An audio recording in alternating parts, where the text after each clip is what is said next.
No sound. There we go. Now you got sound. So always got to check that microphone Yeah. source. Now I know you got sound. We're all good. Everything's ready to roll. There. All right. So hi everyone. Let's redo that. Ready? Okay. Here we go. Hey everyone, happy Monday. Hope you're having a great Monday evening. Yeah, no, we're just gonna kind of start it all over. Redo, mulligan, as they call it in golf. All right, storms coming. Seriously, we got 3 rounds of storms. Mhm. We had rounds of storms this morning. Peyton, what do we have coming up for us? Tonight it's going to be a repeat. Pretty much the same thing tonight. Just looking at the radar off to the side now. A little bit more of a southerly component right now. So the River Valley will be the target, will be the focus area for tonight. People saying they can't hear. Can you hear? Oh, Alexis, I want to. Okay, good. Yeah, you can hear. Okay. So here's the storm system that's coming our way tomorrow morning. It's going to be focused mainly in the River Valley. You can see all of the storms popping up. If we kind of extrapolate this over time, it's moving to the south east. And so you can kind of see that motion. I think, Peyton, that this is going to clip us. You can kind of see how that's moving in a southeasterly direction. So let's kind of extrapolate this. We'll move that way. Parts of the storm are moving this way.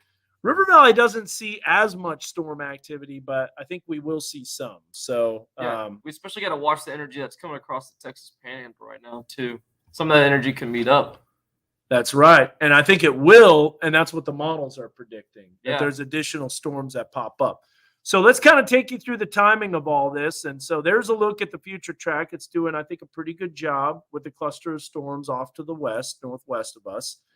And you're going to notice that we're going to see that activity popping up, and then you can see it dropping to the southeast. Now, there is a look at that storm potential that develops, and there's the energy coming in from the west that Peyton talked about in the Texas Panhandle, and that fires up additional storms. So just like what we saw this morning, you're not going to be able to take your planes off or have a flight take off until the late morning into the afternoon. So I'm assuming, Kayla, that you were out of the River Valley, I imagine, right? Fort Smith Regional Airport is a little bit turbulent, to say the least. And there's a look at all the storm activity. If you have an early morning flight, you will be delayed. Now, notice how the storm activity kind of misses northwest Arkansas for the most part, as far as severe weather is concerned. I still think we get some rain and thunderstorms, but a strong storm or two will be possible. Oh, and Harrison. Yeah, I bet Harrison would be delayed for sure. I work at HRO. Oh, okay, cool. So yeah, that's a local airport for Harrison, not commercial, but a private airport. And people that were flying in and out of there were definitely not having a good time. Yeah, that'd be a little rough.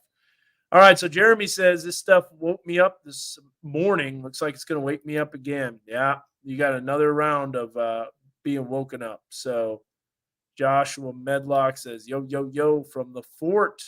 That would be Fort Smith, not Fort Worth.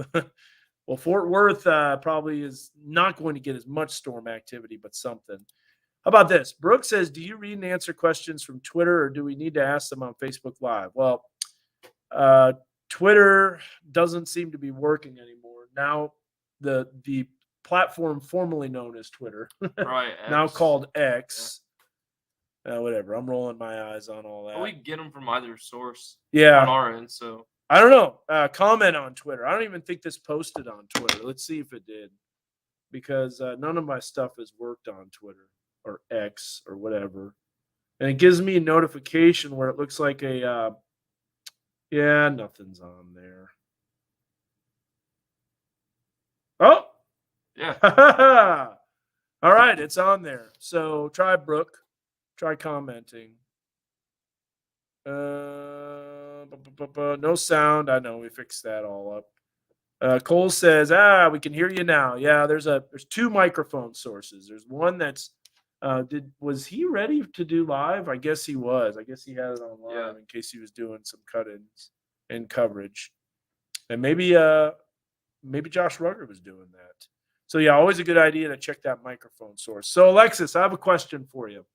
Last week we were watching storms, and there was a storm in particular that was right over Western Grove. What day was that? Was that Friday or was that Thursday? I can't remember.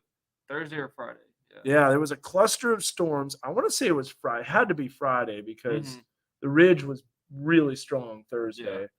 So there was a storm that we were watching that was collapsing, and it looked like it was going to produce some gusty winds. I was like, oh boy, Alexis, that's right over her. And we were too close to the show where we couldn't do a live weather update. So let us know if you got that storm. Our LNBC station is off the air due to a lightning strike at the town. Oh, cool. All right. Well, we're going to go through all this stuff. One thing you didn't put on the newscast. So, Thomas, one of the reasons we didn't do that is because it all depends on where the storms move over. And I think it's a little tough to discern exactly who's going to get the heaviest rain. River Valley probably will. It'll be around an inch, I'm imagining. We can show you what the model has, but when they don't show a lot of storms, then you can't really show how much rain. But that's always kind of a very sporadic thing where you have heavy rain in one location, not as much in another location, and the model can give you a general idea. It might be getting pushed more easterly. Yeah, we talked about that with those easterlies, those westerlies coming out. Well, Bentonville get hit by the storm. So not the one really essentially overnight tonight, but we're going to go into another one. So it's Twitter's X. It just posted on Twitter. Cool. Got an X notification you were live. Okay, so I guess that is working. But the the post that I'm trying to post graphics and stuff and the video updates is not. Maybe that's an engaged thing. All right. Josh Weisel says, you know what those arguments? I didn't really have a big break in storms, did it? Nah, just this last couple of weeks. That was about it. Now we got more storms that are ahead. So I just want to get caught up. Oh, wait. That one was one before Friday. This last Friday wasn't that bad. Okay. Yeah, the Friday before. The Friday before. I guess they all kind of run together. They do. How bad is going to be in Benton and Washington County Wednesday night tornado potential? Okay, we're going to talk about that. That's one of the reasons why we're on here. I just want to make sure we get caught up with the comments, and then we're going to go into that. Okay, it looks like we're pretty much caught up. So let's take a look here at the severe weather risk. Now, just to let you know, these risks, we're going to go back to this. This goes from 7 a.m. to 7 a.m. You might not know that. It's an overlap. It makes it really complicated and really tricky for messaging, doesn't it? Yeah. Especially when you got three risks that are back to back to back. So the first risk runs till 7 a.m. That's why the radar ends at 7 a.m. So we'll go back and we'll show you that radar for those that are just hopping on. There's the storm complex. There it is dropping to the south, southeast, and then we got additional storms that pop up. Notice how they're focused more in the river valley, but still some rumbles of thunder. Still what we call positive CGs from that complex of storms. Then it kind of moves out. So there's that severe weather risk. Level 1 out of 5 focused in the river valley. So now after 7 o'clock in the morning, we still have those storms lingering around, but then they start to push out. So how's the weather looking for tomorrow, Peyton? For tomorrow morning, afternoon? Yeah, tomorrow afternoon. Tomorrow afternoon is going to be fine after those few lingering showers push out by around noon. And then it's going to be great for the Lana Del Rey concert. I know it's going to be a packed house, and I'll be out there for the early evening shows, doing a live look at the weather out there and how nice it's going to be. Yeah, and before the concert, kind of showing, kind of giving the scene. So there's someone asking about it right there. Sold out show. Weather looks great, and we're going to prove it because all the storms move out. There's a 7 o'clock as the music starts. I think 7:30. Yeah. Yeah, it should be, like I said, an amazing show. Mid-80s. The weather's going to be beautiful. Not even all that humid, but the humidity will start increasing by the end of the evening. You'll feel it. You'll feel it come back. Now, this is the energy that's coming our way as we move into our Wednesday. So it's going to be more humid than it was today. Now, here's the severe weather risk for Wednesday. We're going to stop it at 7 a.m. So do you notice that severe weather risk? There it is for the day 2. So this is the day 2 convective outlook. This goes from 7 a.m. Tuesday morning to 7 a.m. Wednesday morning. Now, the most of this activity is Wednesday morning. So that is going to be the severe weather risk. This is before the big system, Wednesday evening. Now, let's talk about what comes in after these storms move out. So here's a look at the severe weather risk for Wednesday afternoon. Everything's kind of quiet. This all depends on how much the storms stick around. Now you're going to notice that is what we've got to watch. Yeah, it all depends how long the morning showers linger, because that'll determine how long we have daytime heating, which determines how juicy and how primed the atmosphere is for severe weather later in the evening. Now, as far as primed and wind shear, it's there. It's there. The wind shear is there. We can show you that. We can geek out for those that really want to. And you can let me know. Do you guys want to see? Do you, ladies and gentlemen, want to see the soundings? Because they're impressive. Want to go in the mind of a meteorologist? Yeah, for this time of the year, man, we got to watch it. Next is we've got plenty of jet stream energy. So we've got tons of shear. We got jet stream energy. We've got the motions, storm motions that are going to be favorable for tornado potential. So, all right, people are kind of saying, let's geek out. This is why you're on here, right? This is why you're on that Facebook Live. So there's a look at the severe weather risk. It's a level 2 out of 5. Now, I will say this, that's going to be, I think, bumped up. Looking at the latest model data, none of the short-term models kind of go out far enough yet to get a good idea. The NAM does, but 84 hours out, it's kind of garbage. Yeah. Let's see what it does, actually, because I haven't looked at the latest one. The NAM 3 kilometer doesn't go out far enough, but the NAM 20 kilometer might. So let's see what it does. So there's the storms that develop tomorrow morning. Here's the storms that develop Wednesday morning. Barely anything. I don't believe that. It can't focus on the details. Yeah. And then here's the storms that develop. Look at that. Low pressure system, triple point. Ooh, yeah, there's some supercells, but they all have them in Southwest Missouri. I don't buy that either. Let's look at the 3 kilometer NAM. So there's the storm activity tonight.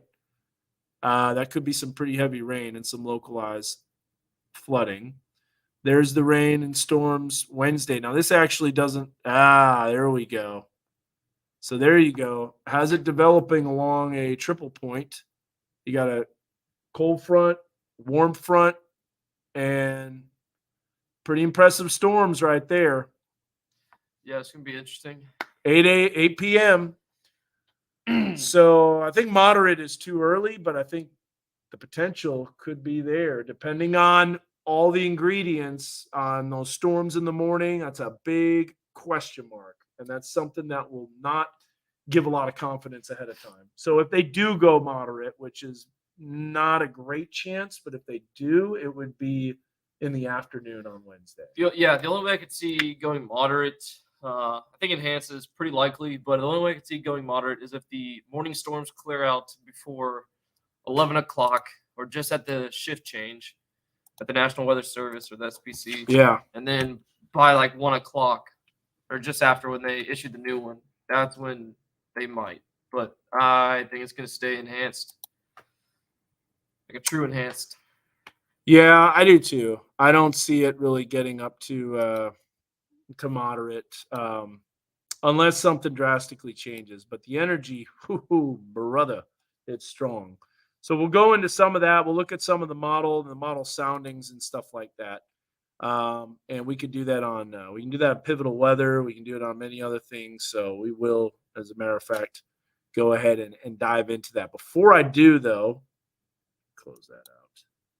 Before I do, I want to show you this. This is the jet stream energy that's going to be over us. And so I showed some of this stuff on the news tonight, but I think it bears watching again because remember, it's all about the jet stream energy. Well, last week, all the jet stream energy was to our north. And so we had essentially doing this. It was going big ridge of high pressure. Now that ridge is flattened out.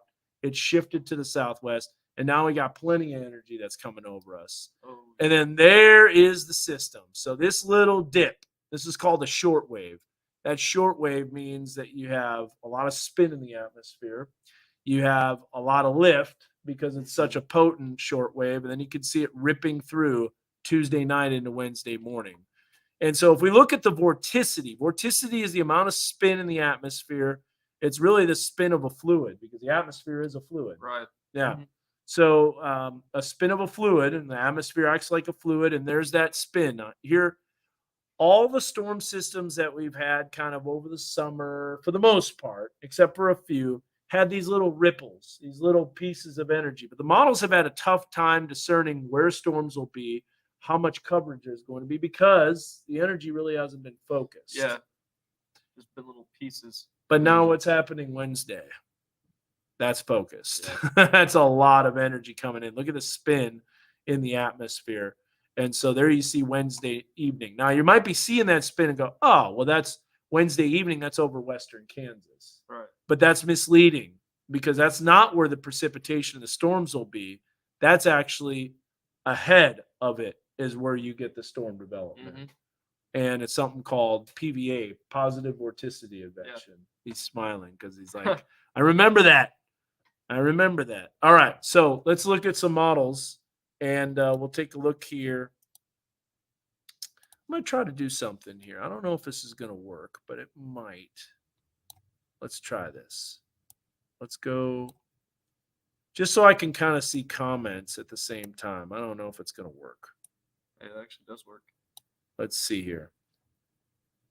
Don't forget to share your screen. I know I haven't shared it yet, but I'm just kind of making sure. Before I share the screen, I want to show. We'll show the European, and we're going to do the vorticity, and then we'll look at all the other stuff. So yeah, we'll definitely go into this here because I think this you have to see this. Yeah. Now, I can loop it. Forecast loop. Does it still show up? It does. All right. So here we go. Present, share screen, window. Oh, yes. One quick thing that will determine the intensity of the trough, of the shortwave trough, will be how fast the ridge fills in over like Southwest Texas, like Rio Grande Valley. So there's a big ridge of high pressure. All right, say that again. Like what will determine the intensity of the trough over us is how fast the high pressure builds off the mountains over Mexico and into Southwest Texas, because that'll determine how sharp the pressure gradient force is, which will give us stronger propensity for lift. Yeah. Propensity, man. Yeah. Sorry. Busting out the big words here. Now that's cool. All right. So here we go. We got that system that's in the Northwest. That's right here. We can see it. And we're going to talk about if Rogers are going to get any of these storms, Victoria. But look at that system spinning, and there you can see the energy moving in, and that's a pretty potent shortwave right there. And then there's the energy really kind of getting focused right there. So I haven't even looked at the 18Z. Have you? Oh yeah, you did. You did look at the 18Z. Yeah. So let's bring up some stuff here. Let's look at first of all the mostly unstable instability. This is the amount of fuel that's available for thunderstorms.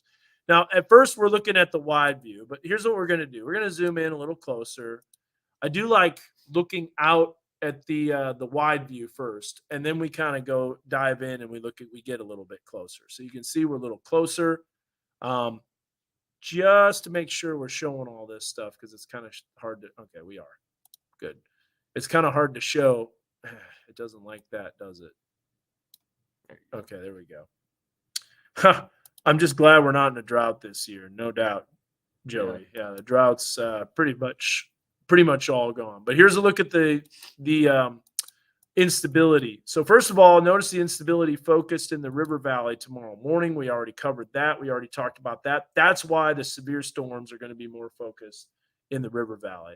Notice how there's very little mostly unstable cape in the Northwest Arkansas area. Although it does lift northward, there's that moisture and humidity coming back. So for the Lana Del Rey concert, it is going to be getting increasingly muggy. Yeah, it's going to be pretty muggy. But the temperatures will be okay. Yeah. All right. Yes, we do go to sleep, Brian, but when the weather doesn't sleep, neither do we. Yeah. So that's the way it works. Now, here's this instability Tuesday evening. You can see it coming back, but there's no focus for thunderstorms. So now we've got the instability cranking up, and oh my goodness. So this is like a spring-like weather system with summer-like instability. That's pretty juicy. That's not a good combination. So let's look at this here. Let's see. So we've got 4,000 Cape. We click on this, and we're going to look at some photographs. Holy smokes. All right. Huh. I am noticing the critical angle has been decreased a little bit. It's not as sharp. Decreased, however, it's not quite 66 degrees because Yeah. But yes, you're right. And what's causing that is a little bit of veering in the low levels. As long as it stays a little more backed, that would be a perfect critical angle. So first of all, geeking out, sounding. This is the amount of instability that we have. 80 over 75. Yeah, it's pretty juicy. That's trouble. Pretty humid. That is very classic lapse rates where we have steep lapse rates. This is textbook big time. You've got very strong 0 to 3 kilometer, well, not super strong, but nearly 100 0 to 3 kilometer Cape. That's pretty impressive. Precipitable water 1.81. That's up there. Look at the significant severe. That's up there. And we look at all this stuff, and then you can see the supercell composite of 30.2. Whoa. There's a lot of low SRH. 331 surface to 1 SRH. That's big time, man. Look at the EHI, 0 to 1 kilometer EHI of 8.2. All those numbers just basically tell you, holy smokes. All right. So if you have questions, that's a great question. Great question. Lapse rates. What does this mean? The lapse rate, because it's a rate, is essentially the temperature decrease with height. Now, it doesn't always decrease. When there is an inversion, you have an increase in temperature with height. There's no increase of temperature with height. There's no inversion, which means there's no cap or very little sin. And that very little sin means that thunderstorms could very well easily erupt. Mm-hmm. Now, this is a 18 in the, this is 0Z. So let's move along a little bit in time and let's see what happens. Okay, then the atmosphere goes to the crapper, if you will. There's a look at the energy. Look at that. All right, so this is at 21Z. Already the potential for storms and severe weather. Pretty impressive veering profile. It says PDS Tour, and that is kind of more than 90-degree critical angle. So anyways, the lapse rate, if that makes sense, Brett, is that it's the amount of temperature decrease with height. The faster your temperature decreases with height, the steeper the lapse rates. Yeah, hover over the temperature. So this is the temperature profile. And I can't really go into reading off a skew T. It's kind of hard to do. But what we can do, go ahead. In short terms, the flatter that line is, the steeper the lapse rate is, which means it is cooling quicker with height, which means we have more room for instability. Because the instability is based on the area between the white line and the temperature line. And if we have more area in that, then we have more instability. So steep lapse rates mean more instability, which means stronger thunderstorms. And it's counterintuitive from what you think, because if you think I'm climbing a steep rock face, that's straight up and down. But remember, it's called a skew T because the temperature lines are skewed. So anywhere along that line is 0 degrees Celsius. Anywhere along this line is -10. So you can see how those temperature lines are skewed. And because they're skewed that way, if you're going basically flat on the map, you are decreasing rapidly with height, just as what you said. These are some steep lapse rates. This, however, is an inversion or slight inversion. Actually, it's not even an inversion, but it's decreasing a lot less with height, with temperature. But this is where you have the stratosphere. Now, another thing, there's many things to see with this. First of all, the base of these thunderstorms, extremely low. LCLs, are you ready for this? Are only 376 meters off the ground. It's pretty low. That's pretty low. The next thing, the LFC, the level of free convection, 932, less than 1,000 meters. So that's less than a kilometer deep. Kilometer is not very high. No. And the equilibrium level is 14,000 meters. So we're talking these storms could be 50, 45, 50,000 feet tall. 50, 55. Yeah, 50 to 55,000. Pretty tall. These are going to be some big time storms. So these are all like models that we look at in order to determine this. So let's look at a sounding right in Fayetteville. And what we'll do is we'll look at let's look at the photographs. This is kind of a way to show what the wind profile looks like as these storms come through. And I can tell you this, that this means tornado potential is very whoa, look at that low level shear coming in. This is the first time in a long time that there's been a pretty substantial low level shear. A very favorable weather profile. Look at this one here. I'm going to click right on the Washington County area, and that's pretty good. That shows a 76 critical angle, but I think it's more like close to 90. Yeah. Also some big hail. Hail could be really big because look at this. You got on the sounding, you have a thing called wet bulb zero heights, and I am looking for it. Now, why can't I find it? Where is it? Do you see it? Am I just missing it? I don't see it. I don't see it either. Huh. Anyways. Wet bulb zero. I thought that's on here. I don't think it is. Huh. I don't think I've ever seen it. Convective temp, max temp. Well, anyways, large hail because your wet bulb zero heights are pretty low. And so that's going to lead to some pretty sizable hail. Yeah, so some big hail. And there you can see the threat, possible hazard type, tornado. Another thing we can do is what we're going to do is we're going to bring this back full. We're going to, in the meantime, just stop this screen, stop sharing that screen, and we're going to look at, I think if I hit this, it clears it out. I didn't really want to clear it out. But here's what I do want to do. I want to show you this, the EHI. So this is the Energy Helicity Index. So we looked at all of this stuff. I would say the tornado potential is a lot greater than low. Instead of very low, it is low. Even very low, we still have tornadoes. Yeah.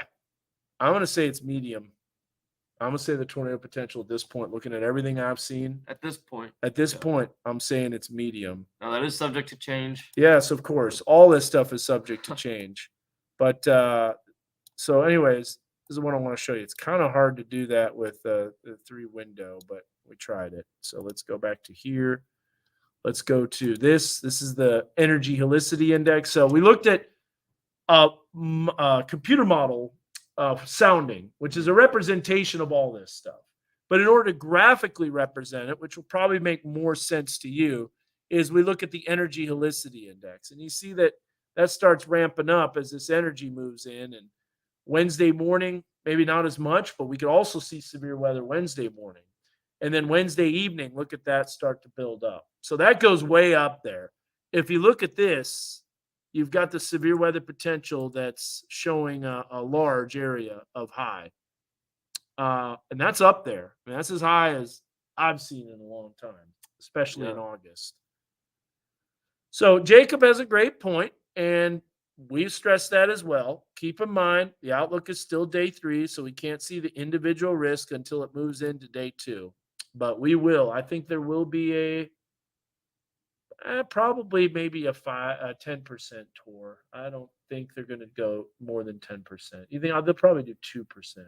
Yeah, 2 or 5. I don't think they're going to jump the gun on this. On the day 2, I think they'll go 2%. I do think there's going to be a hatched area though. Yeah, for significant severe in spots. Just looking at everything, it's pretty impressive. And then obviously the energy moves out and the storms move out. So we look at a lot of stuff, and there's just a lot of really impressive dynamics. Let's look at a different model. We got the European. Let's see if the newest GFS is. Yeah, I will in just a second. I'm going to get it loaded up. First of all, let me see how much it goes before I do. Oh, yeah, well, it goes long enough. So there's 60, 48 hours. Okay. Oh, wow. Ho, ho. All right, stand by. I'm going to share this. So this is the bring up this real quick. All right, so this is the computer model for the GFS. Here's the sounding, or here's the hodograph. Holy smokes, look at that critical angle.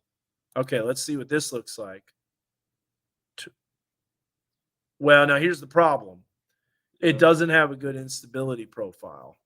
So, example of great shear, just not really impressive. I don't know what's going on there. Why doesn't it have an instability profile that's worth a darn? I think the reason is because it's always too warm. So with it too warm, it has that capping inversion. Too dry too. It's too dry. It has dew points in the upper 60s. Good question. What about the Texas Tech model? It hasn't been doing the greatest. Let's go dig it up. But I got it right here. So here's the Texas Tech model. And we'll look at the current run and previous runs. So why does it say it's 0 hours? But okay. So here is 8/9 is Wednesday. And so there is, oh yeah, boom.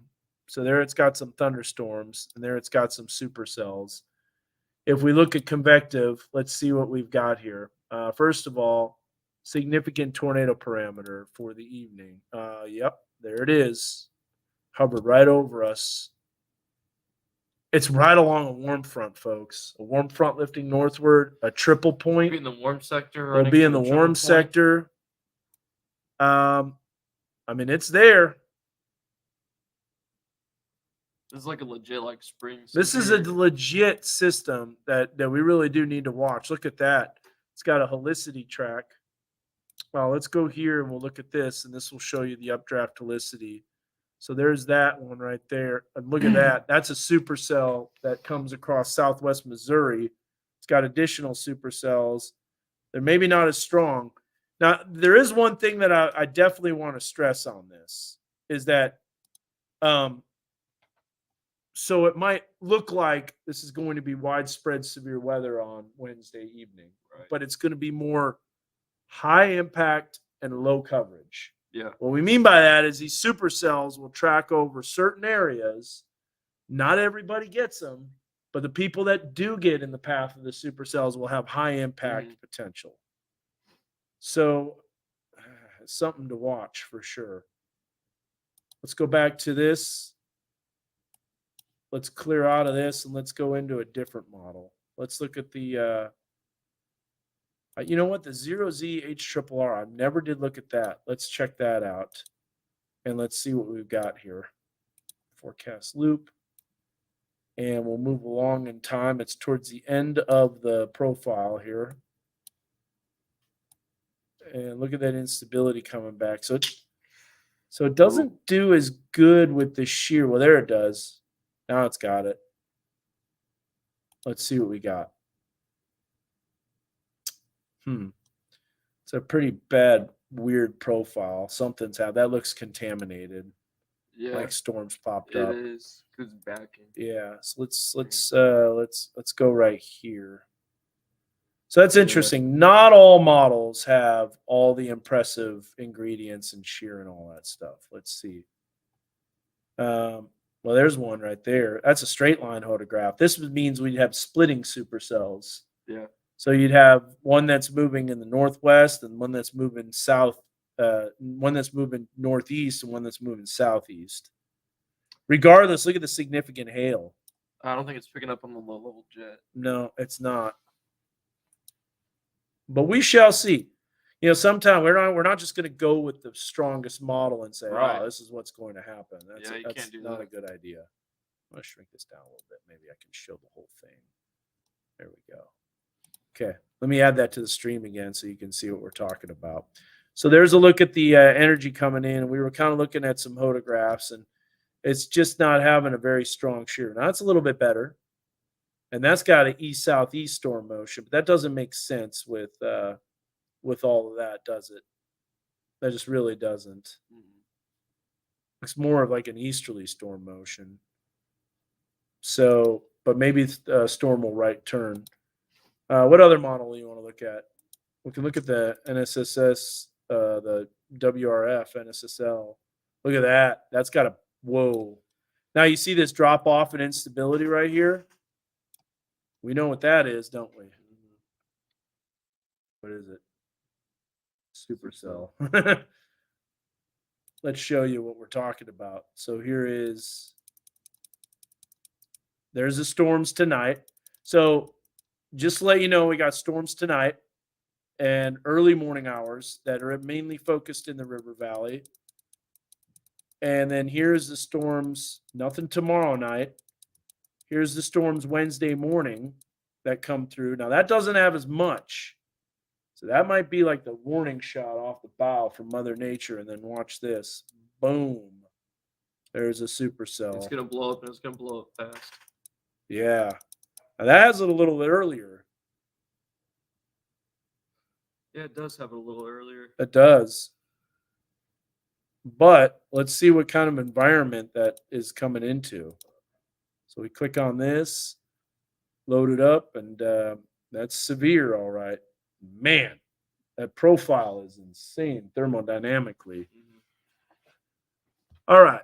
So let's kind of sum up. We'll go back to some comments here. I know we've been on this a while, but let's. Satellite radar too. Oh yeah. Because just to get a new track on the storm complex right now. Yeah, good idea. Let's do that. On WSI. Yeah. Oh yeah, on the WSI. Mm-hmm. Yeah, we can do that too. Also, you can see those cloud tops not really cooling off much. So hold on just a second. Let me load this up. That was weird. Why is it doing that? My other app isn't picking this up. No, there's a lot that's going to go into this forecast. They will. They'll have it later. Here's a look at the storm complex that's to the north. Let's go to a sub-regional sector and do this. So there's the complex of storms that's coming in. Look at the energy that's developing off to the west. So this is the development of storms in the Texas Panhandle. Kaboom.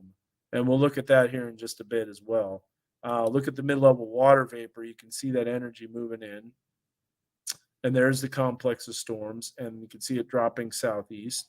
Now, we'll also load up the satellite radar loop, as Peyton mentioned. So anything else we haven't covered at all?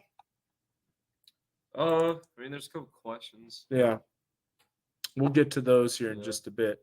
Let me go back to this. We'll load up WSI. So here's the cluster of storms. No doubt staying focused more in the river valley. There's just not a lot of instability as you saw on the model. So we might not get a whole lot of surface-based storms. It might just be more elevated, and it might miss Northwest Arkansas altogether. But I think there's going to be some energy that starts to develop and pops up some storms to our west that will make their way eastward. But no doubt this is going to be more focused in the river valley. So a lot going on there. Let me remove that, and you can get to see what we were talking about. All right, let's bring up some comments here. When you get a chance to see Facebook Messenger, a couple pictures from the storm August 4th. I actually did see them, Thomas. It was awesome, and I appreciate you sending them. I did get to see that shelf cloud that came in. What night are you talking about for tornadoes? This is going to be Wednesday night, Wednesday evening. Michelle says, in comparison to previous outbreaks, how do you think this one may compare? So, I mean, previous outbreaks happened, of course, and then you're like, well, that did happen, and this is just a forecast. I will say, though, the ingredients for this, there are some uncertainties. There are some questions in terms of the morning severe coverage. for the storms and how much that's going to influence the environment. Yeah. I don't think this compares to, when was it, March 31st? It was like the double moderate. No, nothing Yeah, like this that. is The nothing like that. Little Rock Yeah, tornado, Nothing no. like that. But it is no slouch of a Right. system, so we Yeah. gotta watch it. What would be the main risk for Van Buren? Well, it would be all of them. The main risk for tonight is going to be damaging winds, and then you have a hail potential Wednesday morning, and then Wednesday evening you got more storms. Jacob said again, my weather app isn't picking this up. Glad we got y'all. How is the weather looking like for possibly Luke Bryan? I don't know when the Luke I Bryan don't know when he's concert playing. is. Yeah, so let's look that up here. I know there's a bunch of concerts in a row, and it's just really busy. We used to do the forecast individually for each show, and it was just Yeah, like that is crazy. so 3 Doors Down with Candlebox is August 9th. That's Wednesday. Oh no. Yeah, we had a comment on Is that. that Luke Bryan? That's In Luke there? Bryan, yeah, down Yeah. there. So I think it's August 10th. So Huh. that's Thursday. That's Thursday. Thursday night looks great. Wednesday is going to be trouble for 3 Doors Down, Candlebox. Boy, when you have too many shows back to back to back, you're rolling the dice. Highest convective potential available energy. So the Cape. What's the highest Cape that you've ever seen? Ever in a sounding? Yeah, I guess so. Ever in a sounding 14,000? Where was that at? Like North Dakota. 14 Montana. in a sounding, in an actual, and not in a model sounding. The model sounding. Okay. Yeah, model sounding. What's the actual observed instability? that you 8,600. saw? Yeah, that's a lot. But here's the deal: you can have 8,600 Cape if you don't have any forcing, Right. or you don't have That's what any happens. instability. I mean, you don't have the instability, but if you don't have any forcing, or if you don't have a focusing mechanism for those Mhm. storms, it's not going to happen. Can have all the ingredients. Kind of looks like that one that hit Little Rock back in Little Rock. Yeah, that was March 31st, as you mentioned. I don't think the system's as intense. When will we know how bad the tornado potential will be for Wednesday night? So we're going to know a lot more tomorrow evening. And of course, Wednesday morning we'll know even more as that storm system moves out. But I we would won't. say we would have a pretty confident answer Wednesday at 1 o'clock when we walk in, start the forecast. Yeah. Or just after. Not seeing your Twitter comments. I don't think those pull Yeah. up on here, do they? I don't know why that is. Yeah, I it know. says some destinations won't get comments up at the top. Learn more. Learn more. Is it turned off? Read. click this. Chat No, it's platform X. support. It's X, but it's got an X in X. Which means can't chat. Huh. Facebook groups. That's weird. Yeah. Well, it doesn't work. It doesn't support X, Twitter. What time will these storms hit around Limestone, Jasper area? Too early to say exactly, but it's going to be Wednesday night. So let me recap everything real quick. We've got severe storms in the River Valley overnight tonight. It's going to be focused mainly in eastern Oklahoma and western Arkansas. Northwest Arkansas is still up in the air if we actually do see storms. If we do, they're going to be very limited. And the farther north you go, you might not get any rain at all. So let's break this down again. Hold off on all the comments until we go through all this. So here's a look at satellite and radar. There's the complex of storms dropping south. A little bit of westerlies move in. There's the energy that's popping up, and there's the storm activity. So still some more energy moving in, perhaps some storms that will be impacting Northwest Arkansas. But as you can see, the focus for that is in the River Valley. Then we fast forward to our Wednesday morning risk. And so here's a look at the rest of the day, Tuesday. Absolutely great weather, no problems, beautiful. But Wednesday morning, that's the storm activity that moves in that we'll be watching. Then later on Wednesday morning, that storm moves out. So there's that severe weather risk for the day 2 convective outlook. That's for Wednesday morning, ending at 7 a.m. Then we have, after that, those storms moving out. Wednesday, late morning into the afternoon, should be quiet. It'll get warm. It'll get very humid. Dew points will be in the mid to upper 70s. And there's the storm activity that pops up. Now, that shows a supercell over southeast Washington County, northeast Crawford County. Let me stress this. You can't say exactly where that supercell is going to be. No, you can't. Models aren't good enough. We got a comment on Facebook saying, oh, it looks like Benton County won't get hit.